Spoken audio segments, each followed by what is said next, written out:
आता याच संदर्भातले आपण अधिकचे अपडेट्स घेणार आहोत। आपल्या प्रतिनिधी भाग्यश्री प्रधान आचार्य आपल्यासोबत जोडल्या गेल्यात त्यांच्याकडून। भाग्यश्री, आपण बघतोय काल दुर्दैवी अशी दुर्घटना घडलेली आहे। आता नेमकी तिथे काय स्थिती आहे? कारण आता आपण काही वेळापूर्वी दोन दृश्य पाहिली। कालची दृश्य जेव्हा आगडोंबा उसळलेला होता आणि आजची दृश्य जिकडे काहीच नाहीये, संपूर्ण भग्नावस्थेतलं ते तिकडे कंपनी, काय सध्याची स्थिती आहे?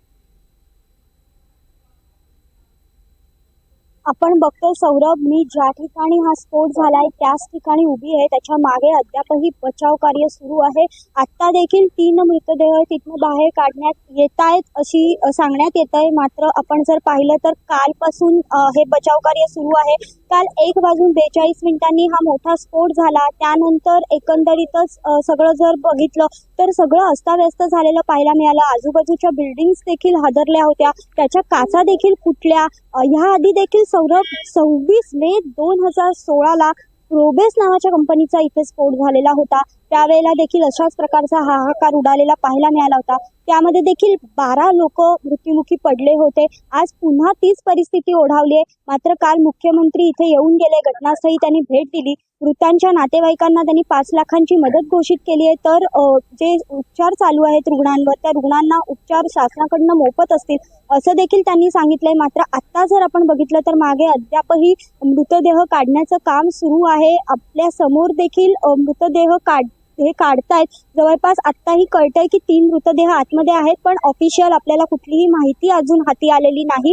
मात्र जर हे सगळं एकंदरीत गोंधळाचं प्रकरण आहे, रात्रीपासून अनेक लोक आपले आई, बहीण, दादा, भाऊ ह्यांच्यासाठी इथे थांबलेले आहेत। मात्र ह्या लोकांचा शोध लागत नाहीये। ही लोक नेमकी कुठे गेली असा प्रश्न त्यांना देखील पडलाय। त्यामुळे ते हवालदिल झालेले पाहायला मिळतात। आणि आता जर बघितलं तर अजूनही तिकडे आग जी आहे ती थोडीफार धुमसत आहे आणि बाजूबाजूला ज्या आहेत त्या डिझेलच्या टाक्या तिकडे आहेत। त्यामुळे अजूनही सांगण्यात येतंय की पुढे जाऊ नका, कारण त्या डिझेलच्या टाक्या कधीही पेट घेऊ शकतात असं त्यांचं म्हणणं आहे। मात्र एनडीआरएफची जी टीम आहे ती मात्र इथे मोठ्या प्रमाणात काम करते।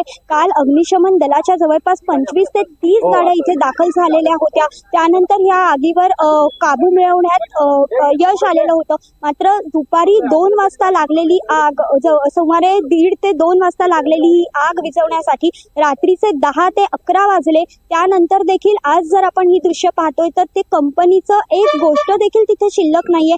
पूर्णच्या पूर्ण कंपनी भग्न अवस्थेत कंपनीची दिसतेय। या कंपनीचे जे मालक आहेत मलय मेहता, त्यांच्यावर गुन्हा दाखल करण्यात आलेला आहे। सदोष मनुष्यवधाचा हा गुन्हा आहे, त्यामुळे त्यांना कोणत्याही क्षणी अटक करण्यात येईल अशी देखील माहिती मिळते।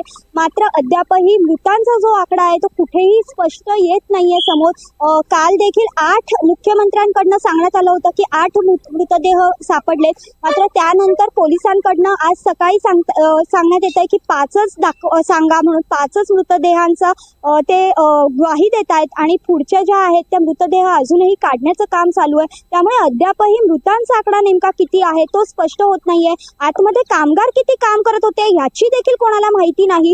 बॉयलर देखील परमिशन दिलेली होती की नाही, इथून या कंपनीची सुरुवात आहे। जर या कंपनीचा एंट्रन्स बघितला तर तो देखील भयंकर अडचणीचा होता। त्यामुळे बचाव कार्य करण्यात देखील अडथळा निर्माण झाला होता। त्यामुळे नेमकं इथे एवढी गोंधळाची परिस्थिती पाहायला मिळाली होती। लोक सैरावैरा अक्षरशः पळत सुटलेली होती। आजूबाजूच्या कंपन्यांना देखील आग लागलेली पाहायला मिळाली। मग त्यामध्ये ओमेगा असेल, सप्तवर्ण असेल, डेक्कन कलर्स असेल, मेहता पेंट्स असेल आणि होंडाई शोरूम असेल, असे सगळे ज्या आजूबाजूच्या कंपन्या होत्या तिथे देखील आग लागलेली पाहायला मिळाली। मात्र रासायनिक प्रक्रिया झाल्यानंतर जे रिॲक्टर असतात, हा रिॲक्टर फुटल्यामुळे हा स्फोट झाल्याचं सांगितलं जात आहे। मात्र ज्या सेफ्टी नॉर्म्स असतात त्या कंपनीने पाळल्या का नाही पाळल्या, इथून सुरुवात आहे। त्यामुळे प्रश्न अनेक पडलेत, अनेक प्रश्न उपस्थित झालेत। दरवेळेला दर 2 वर्षांनी डोंबिवलीमध्ये अशा पद्धतीचा स्फोट होत असतो, नेमकं याला जबाबदार कोण, अशा पद्धतीचे प्रश्न सामान्य नागरिक आणि जे कर्मचारी आहेत त्यांच्याकडनं विचारण्यात येतात सध्या सौरभ। निश्चितच नेमकं याला जबाबदार कोण, हे बेकायदेशीरपणाचे बळी आहेत का असा सवाल या निमित्तानं उपस्थित होतोय। भाग्यश्री, याला जोडूनच एक प्रश्न की सध्या आपण जर बघितलं तर एखाद्या दिवशी दुर्घटना घडते ती तो दिवस तर भयंकर असतोच, मात्र दुसऱ्या दिवशी जर आपण बघितलं तर जी विदारक परिस्थिती समोर असते ती अधिक भयानक असते। सध्या तिथे दुर्गंधीचं साम्राज्य पसरलेलं आहे असं कळतंय, त्याबद्दल काय अपडेट्स द्याल? नक्कीच सौरभ, इथे दुर्गंधी पसरलेली आहे कारण हे सगळे केमिकल्स होते. तसंही दर डोंबिवलीचा विचार केला तर डोंबिवली 24 तास दुर्गंधी पसरलेली असते. या केमिकल कंपन्यांमुळे सातत्याने इथे नागरिक तक्रार करत असतात की केमिकल्समुळे दुर्गंधी येते, त्याचा त्रास होतो.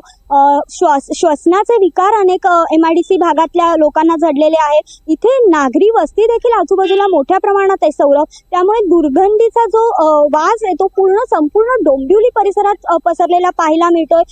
अक्षरशः अजूनही तिकडे जे केमिकल्स पडलेले आहेत ते कुठेतरी जळतायत, त्यामुळे त्यातनं देखील धूर येतोय आणि एकंदरीतच जे परिस्थिती आहे ती अत्यंत भीषण आहे डोंबिवलीतली. याआधी देखील आपण बघितलं असेल, गुलाबी पाऊस असेल, निळा नाला असेल, हिरवा नाला असेल, असे विविध प्रश्न या डोंबिवलीत MIDCच्या माध्यमातून सातत्याने ऐरणीवर येत असतात.